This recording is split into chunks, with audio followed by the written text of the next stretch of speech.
On écoute Arnaud Montebourg, 20h56.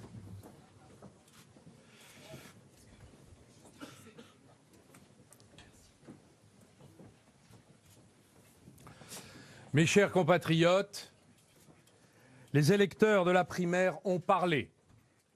Ils l'ont fait en nombre et ont choisi de peser sur les événements en intervenant sur les choix fondamentaux qui vont dessiner l'avenir de la France. Ils ont d'abord massivement et sérieusement condamné le quinquennat en refusant de donner à ceux qui ont mené les politiques d'austérité et de dérive libérale le quitus et le soutien qu'ils réclamaient. Entre 5 à 6 électeurs sur 10 de la primaire ont voulu que la gauche retrouve le chemin de la gauche et interrompe sa dérive. Ils ont voulu que la rivière qui était sortie de son lit et s'était égarée retrouve son cours naturel. Ils ont aussi refusé de considérer que l'avenir du pays se jouerait sur les questions d'identité et ont exprimé comme première de leurs préoccupations l'avenir du travail, l'avenir du modèle social, la question européenne et la nécessaire protection contre la mondialisation abusive et déloyale. Les électeurs de la primaire ont choisi de me placer en 3e position. Je tiens ce soir à les remercier personnellement de leur confiance. Ils ont soutenu par leur vote une stratégie claire et déterminée de sortie de crise, de relance économique et écologique, la reconstruction volontariste de notre industrie et de soutien à nos PME, la reprise de contrôle du système financier, la profonde réforme de nos choix européens, la réinvention de notre modèle social ainsi que l'avènement d'une 6e République française. Ces questions seront encore longtemps au cœur du débat de l'élection présidentielle à venir. Je tiens également à remercier chaleureusement et personnellement l'équipe innovante du projet France qui a tellement contribué à faire bouger les lignes de cette présidentielle. Je leur dis à chacun ce que vous avez semé servira plus tard. Avec Benoît Hamon, nous avons combattu ensemble dans le gouvernement les politiques sociales libérales, aujourd'hui désavouées par les électeurs de la primaire. Nous avons quitté le gouvernement ensemble et nous avons veillé ensemble, malgré des désaccords, à ce que nos prises de position restent complémentaires et compatibles. L'impératif qui pèse désormais sur nos épaules collectives et qui sonne comme un appel de l'histoire est le rassemblement des gauches. Sans rassemblement, il n'y aura pas de solution permettant d'éviter le choix impossible entre le candidat libéral brutal qu'est François Fillon et la famille Le Pen. C'est pourquoi ce soir, j'adresse un message à chacun de ceux qui m'ont fait confiance. Dimanche prochain, je voterai Benoît Hamon et vous invite à faire de même. Il s'agit d'un impératif de rassemblement pour l'avenir de la gauche et de la France. Je tiens à rendre hommage aux autres candidats dans cette primaire.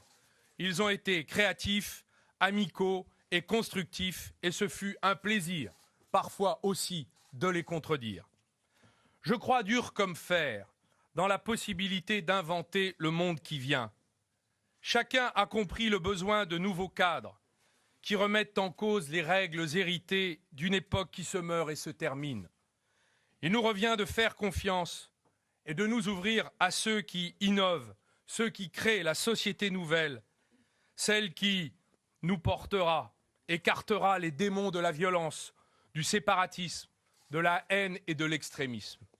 Je serai toujours du côté de ces inventeurs des temps futurs, quoi qu'il advienne et quelles que soient les circonstances. Je souhaite bonne chance à Benoît Hamon, l'assure de mon soutien dans les épreuves qu'il aura à franchir. Vive la primaire de la gauche, vive la République et vive la France. Le choix ce soir d'un... Les électeurs qui m'ont fait confiance ce soir, je voudrais remercier tous ces électeurs de gauche qui ont démenti les pronostics les plus négatifs et qui sont venus voter à ces primaires. C'est la démonstration que nous avons là un exercice démocratique aujourd'hui qui qui est un rendez-vous désormais incontournable des élections présidentielles. Et je veux saluer ce choix qu'ont fait les électeurs de gauche de venir voter et de me placer en tête à l'occasion de ce premier tour de la primaire citoyenne. En me plaçant en tête, vous avez adressé un message clair d'espoir et de renouveau, le désir d'écrire une nouvelle page de l'histoire de la gauche et de la France.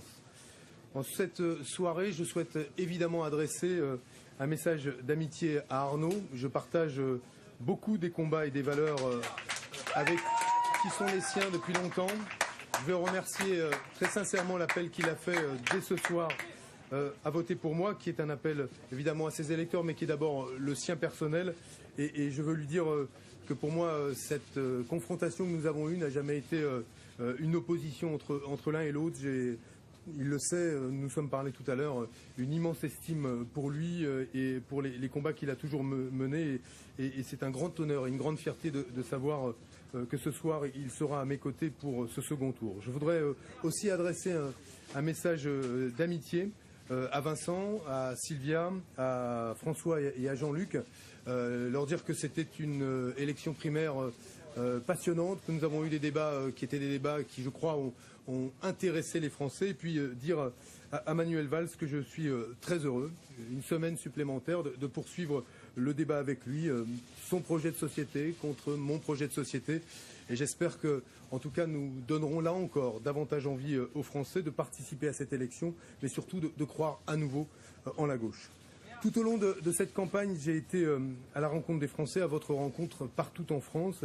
Et je tire la conviction des échanges nombreux que j'ai eus avec vous qu'il faut en finir avec les vieilles recettes, la vieille politique, ces vieilles solutions qui ne marchent plus. Demain, dans plusieurs villes de France, plusieurs grandes villes, il y aura à nouveau un pic de pollution atmosphérique qui va mettre en danger la santé des Français les plus vulnérables et pour commencer par les plus jeunes, les enfants, qui ne voient pas qu'il faut aujourd'hui impérativement changer de modèle de développement, placer la conversion écologique de notre économie en tête des priorités politiques, sauf à accepter, sauf à tolérer de laisser à nos enfants un monde qui va devenir de plus en plus invivable. C'est la raison pour laquelle je maintiens le cap en faveur de la sortie du diesel en 2025, de la réduction aujourd'hui la réduction de la part des énergies liées au nucléaire, la volonté d'interdire les perturbateurs endocriniens. Je ferai de la transition écologique une priorité politique absolue. Aujourd'hui, c'est aussi l'anniversaire de la mort de l'abbé Pierre et je veux dire combien, pour moi, la question sociale est importante et précieuse. J'ai voulu la placer en tête de mes priorités politiques, surtout dans une primaire de gauche, parce que le travail se transforme. Il se transforme grâce à la révolution numérique et il faut aujourd'hui se soucier des conditions dans lesquelles nous donnons aux Français les moyens de maîtriser cette transition, c'est-à-dire de choisir leur temps de travail plutôt que de le subir. Et je pense tout particulièrement à ceux qui aujourd'hui ont un métier difficile, un métier pénible. Aujourd'hui, vouloir la société du travail, c'est d'abord donner les moyens à ceux qui ont un travail pénible de pouvoir négocier avec leur employeur, être en capacité de changer le rapport de force, de réduire leur temps de travail. C'est le sens du revenu universel d'existence que je défends. Enfin, je vois dans ce résultat l'aspiration de nos concitoyens à maîtriser leur vie. Comment? En faisant respirer la démocratie et en ayant le pouvoir de peser sur le destin de la nation comme leur destin personnel. C'est le sens de la 6e République que je défends. Là encore, elle sera au cœur du projet politique que je continuerai à défendre cette semaine et je l'espère au-delà du 29 janvier. Les électeurs de gauche, c'est ma conviction, ont voté justement par conviction et pas par résignation. Sinon, ils ne m'auraient pas placé en tête de cette primaire. Ils ont donc décidé de faire de la question sociale et de la question écologique les deux termes d'un nouveau projet qui se tourne vers le futur, pas l'un ou l'autre, mais l'un avec l'autre. La question sociale et la question écologique. C'est le sens de leur exigence, c'est le sens de leur espérance.